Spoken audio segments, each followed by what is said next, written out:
Hi everyone, welcome back to the Ink and Bourbon channel. I'm Patrick Leclerc, and today we're going to be talking about swords. We're going to talk a little bit about the development of the sword, the intent of a sword, and how form will tell you a lot about the function of a sword. And it's actually two versions of the same sword. This is a U.S. model of 1850 infantry officer's sword. So this, as the name implies, was adopted in 1850 for officers in the Army infantry. The cavalry had a different sword. It was longer, it was a little more curved. But this was the infantry sword. In 1859, it was also adopted by the Marine Corps for officers and non-commissioned officers. Non-commissioned Army officers had a different sword. Marine NCOs and officers carried this one. And this would have been the sword issued during the Civil War. It was adopted in 1850. The most prominent war that it would have been used in would have been the Civil War 10 years later. But that's what it is. So that is an 1850 Army sword, adopted in 1859 by the Marine Corps. This, according to the regulations, is the same sword. This is a model of 1859, United States Marine Corps NCO sword. And this is a descendant of that. So we're going to talk a little bit about similarities and differences.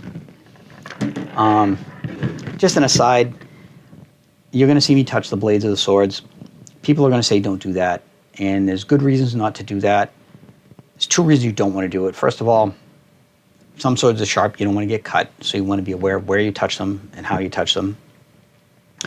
And second of all, you're worried about the safety of the sword because your hands have sweat on them, you have oils in your skin. Those things can leave residue on the blade, which can rust. So we're going to clean these up afterwards, but if you see me touch the blade to hold it up and show you parts of it, that's what I'm doing. I'm aware of it. So first thing I'm going to do is I'm going to show you, like I said, the length is very close. Length is close. Overall shape is close. If you look at the shape of the grip is very similar. The guards are both brass. They're both very similar. There's decoration on the brass that is, I think, pretty identical. So what's mostly different about these is the blades. And the blade of the sword is related to its function. You can tell a lot about a sword, how it was intended to be used by the blade, the shape of the blade, the weight of the blade, how it's all put together. So first let's talk about the 1850 sword. So it's broad, single-edged, with a slight, what they call a false edge. So the back edge would be sharpened from the point to about here.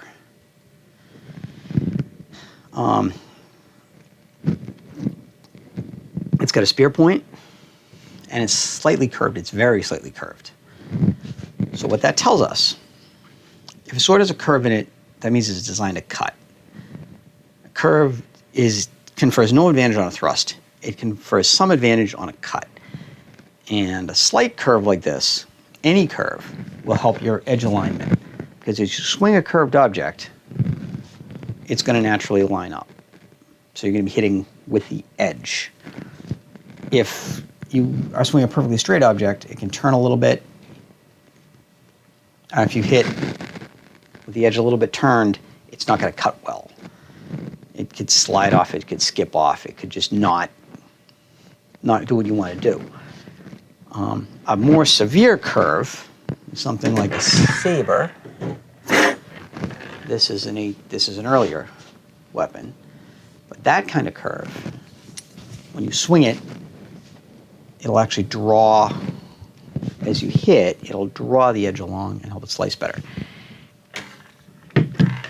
This is not curved enough for that, but it is curved enough to help you with your edge alignment.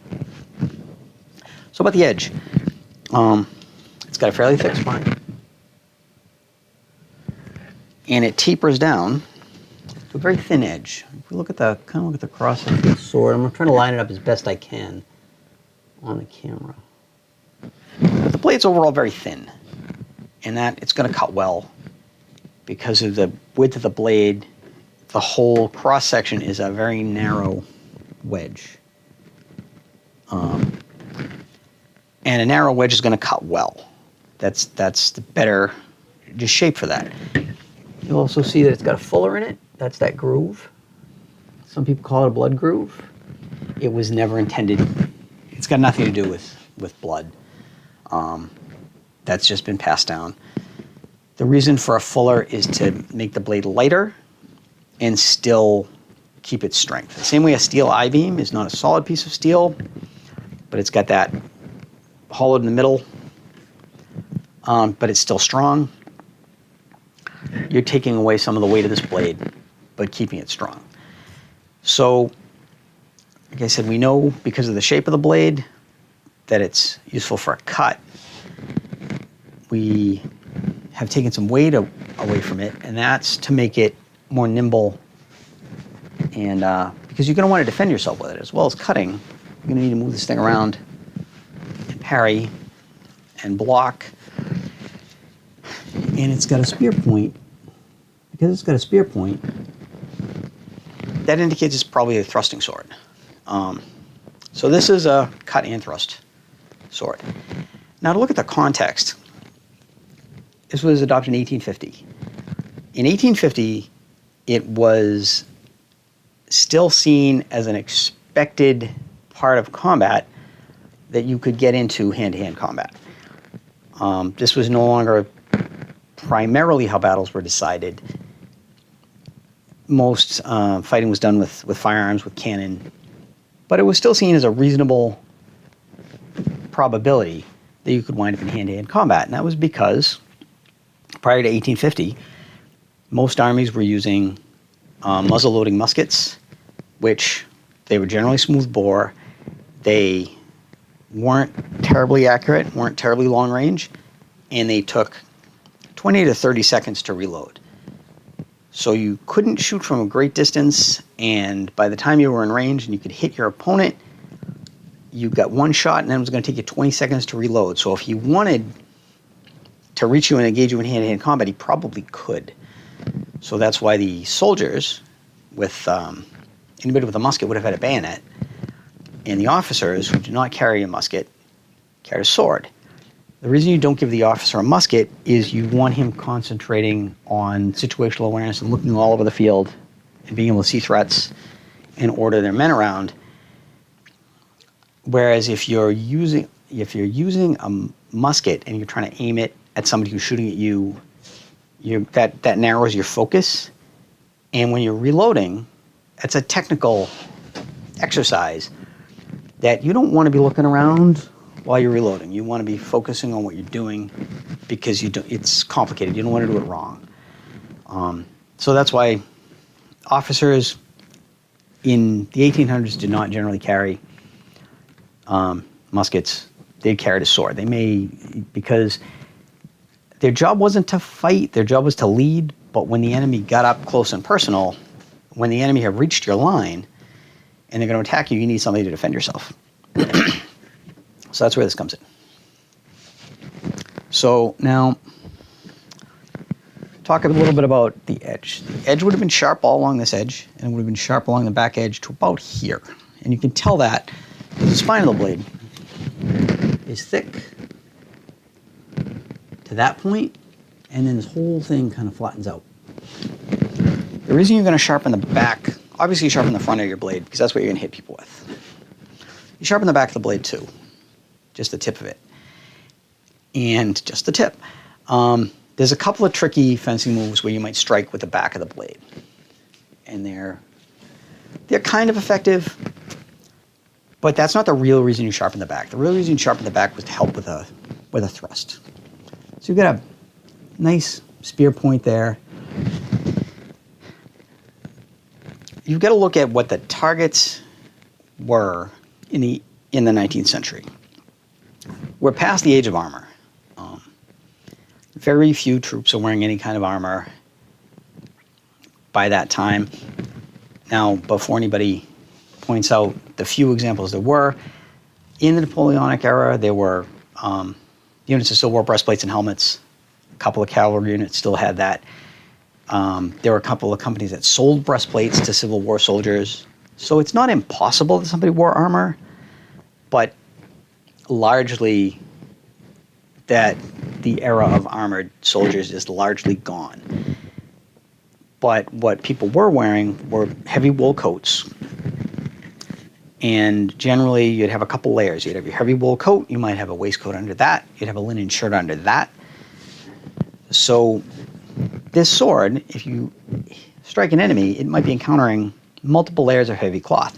Heavy cloth is actually harder to cut through and stab through than you realize until you've tried to cut anything. Look at something like a thick wool blanket. Try to cut through it. It's not easy. So in addition to their coat, their shirt, their multiple layers, they might have equipment belts, which could be leather or it could be canvas. Some troops carried a blanket roll, which is what it sounds. It's a rolled up blanket. Some of them wore them over their shoulder. And so your sword, if you attack an enemy, it might run into that, which is more layers of heavy cloth to get through. So that's where this spear point and the back edge comes in. If you stab into heavy cloth, the point is going to punch a hole. And then if you've got a cutting edge on the top and a cutting edge on the bottom, as this pushes through and the sword gets wider, both of those edges are going to cut the cloth and widen that hole and let the rest of the blade come through. So it's going to help you stab through multiple layers of heavy cloth. And that's more so than if this was just a flat back, then the back edge would just be friction. As the sword got wider, it would just be trying to push a bigger thing through a hole. It would almost be like driving a nail, driving a tent peg. And that friction, as it pushed through the cloth, would drag on it and would slow it down. So that is what makes this a fighting sword. Everything about this is a fighting sword. The other thing about the guard, you can see the guard is asymmetric. So there's more guard here than there is here. And that's because for right-hander, and these were all, the issued models were generally designed for right-handers. You can find the occasional left-handed one for somebody that ordered their own. But if you look at it, there's more hand on this side than there is on this side. So it's more likely that it has to go out further to protect my hand than over here. The other reason that you wanted less guard on this side is to be worn on your hip. And again, for right-hander, it'd be one on the left hip. You don't want more guard here because that's going to rub on your hip. It's going to bounce against your hip. If you're riding a horse or you're marching long distances, it's going to be awkward. It's going to be unpleasant. And you see that on a lot of swords with a developed guard. You'll see much more guard on the outside of the hand than the inside of the hand. So that's this sword. It's a well thought out, and it's designed for a purpose. It's designed to be a fighting sword because that's what was expected of an officer or an NCO at this time. Like I said, Army NCO's got a different sword. They get a thinner, straighter sword with less guard on it, a spadroon type sword, which we'll probably talk about in another video, but I'm not sure why they gave the Army NCOs a different sword. Marine NCOs got this one, and I haven't seen any official reason why they used this for Marine NCOs. My hypothesis is they thought Marines were more likely to get in hand-to-hand combat because in the 19th century, you're still looking at possible boarding actions on ships. And at boarding action is very close quarters by definition, and this is a good weapon for a hand-to-hand fight. So maybe they just thought it's more likely that Marine NCOs might be in a hand-to-hand fight boarding an enemy vessel than Army NCOs who were fighting on an open field. And that's wild speculation on my part. It just seems to make sense.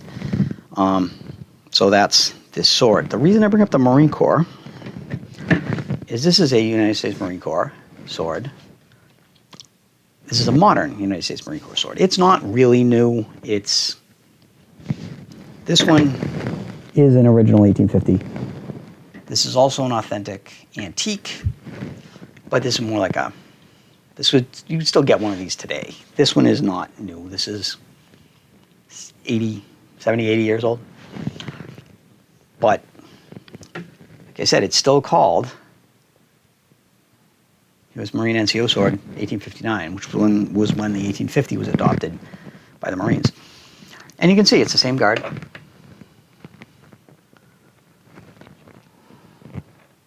Same etching, same asymmetric guard. So it's different as the blade. The blade's narrower. Can we hold them up together? See, the blade's a little narrower, which means this is not going to have as much mass behind a cut. It's not going to cut as well. It's still got a very thick spine.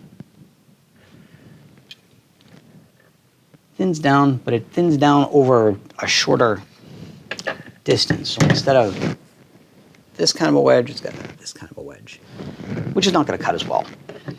It's also does not have a spear point. It has what we refer to that as a hatchet point, and it's reminiscent of like the point of a katana. So it's not a thrusting point. So it's not really, the blade is suboptimal at cutting, suboptimal at thrusting. It's got a thick back edge. So if I were to stab into heavy clothing, this back edge is just going to drag. And that's going to be all friction. It's going to slow everything down. So this is going to be less good at cutting, less good at thrusting. It's still light and agile. It's still pretty stiff and robust. You could probably still parry and defend yourself with it. Still got the same brass guard. But what is it? So I'm going to say it's a worse fighting sword. Not going to cut as well, not going to thrust as well. So what's it got going for it? Well, it's gorgeous. And if you look with all this etching, and here if you can see it, it says United States Marines. It's got all this ornate scroll work. It's got a beautiful mirror polish. This sword looks awesome, and that's its job. So 1950, 1850. Nobody carried this onto the beaches at Incheon or fought with it in the Chosin Reservoir. It's not a fighting sword. It's a dress sword. And its job, it's evocative of this sword, because this is military tradition. We're always evoking our martial past when we look at dress uniforms. That's why the dress blue uniform looks similar to a 19th century uniform with the high collar and the heavy wool coat. And this evokes the martial past of a sword, but what it's going to be used for is ceremony. This is going to look terrific if you're standing there in your dress blues and you salute. It's going to look great if you're doing drill, if you're marching with it. If you're forming a sword arch because somebody's getting promoted or married, it's going to look great. So that's what this is for. This is the same as a dress uniform. It's not for utility at this point, it's for appearance. But it evokes the utility of that one. So now you've seen how it changed. They didn't change the designation of the model of it, but they changed it to be more practical to meet the needs of what a sword is for today. And a sword in the modern military is not for fighting. A sword is for tradition and display and drill. And as part of the culture and pomp and circumstance of the military and tradition, which matters for morale purposes, it serves its purpose. But if you're fighting at First Manassas, you're going to want to have this one by your side. All right. So that's been A Tale of Two Swords. I want to thank you guys all for putting up with me while I rambled. If you like this kind of content, like and subscribe, and check back for more talk about swords, about writing, about history, and genre stuff. So thanks very much for putting up with me, and hope to see you again soon.